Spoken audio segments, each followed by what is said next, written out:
পবিত্ৰ ৰমজান মাহৰ আজিৰ শুভ দিনত আমি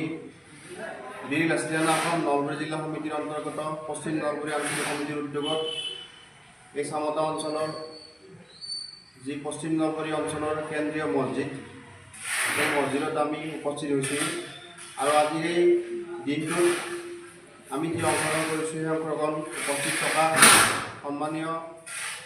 আমাৰ জ্যেষ্ঠসকল কনিষ্ঠ বন্ধুসকল পুনতে আপোনালোক আটাইলৈ আমি নলবাৰী জিলা সমিতিৰ তৰফৰ পৰাই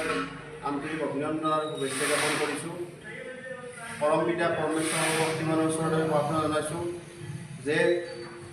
যোৱা দিনকেইটাত যি ৰমজান মাহৰ ৰোজা যি উপবাস কৰিলে সেই উপবাসে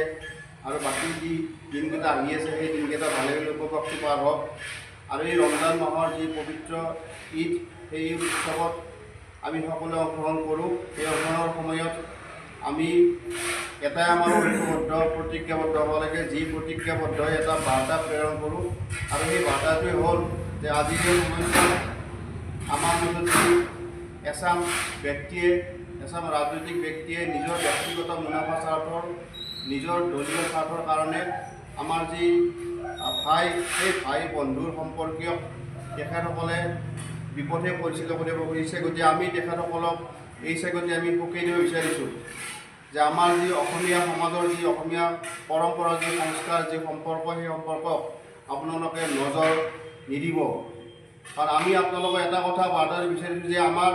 অসমীয়া সন্তান হিচাপে অসমীয়া যি কেন্দ্ৰীয় স্থায়িত্ব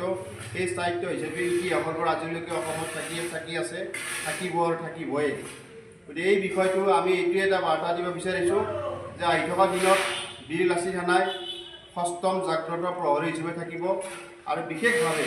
নলবাৰী জিলা সমিতিৰ অন্তৰ্গত পশ্চিম নলবাৰী অঞ্চলত নলবাৰী জিলাৰ যি পশ্চিম নলবাৰী অঞ্চলত এই অঞ্চলৰ সমগ্ৰ জনসাধাৰণক লগত লৈ এই আঞ্চলিক সমিতিয়ে বীৰ লাচিত থানাৰ শপতনামা লৈ সৈনিক হিচাপে অসমীয়া সমাজক এক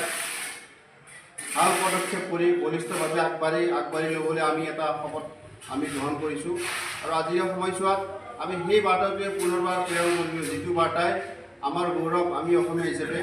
আমাৰ খিলঞ্জীয়াৰ যি স্থায়িত্বৰ প্ৰভুত্বটো ৰাখিব লাগিব। ইয়াত আমি কোনো কাৰণত কোনো অনা অসমীয়াক আমাৰ জাতি ভূমি আমাৰ ভাষাক আমি এইটোৱে আমি যাতে বিয়পানিত হ'বলৈ নিদিওঁ, তাৰ কাৰণে আমি সষ্টম ধন্যবাদ জনাই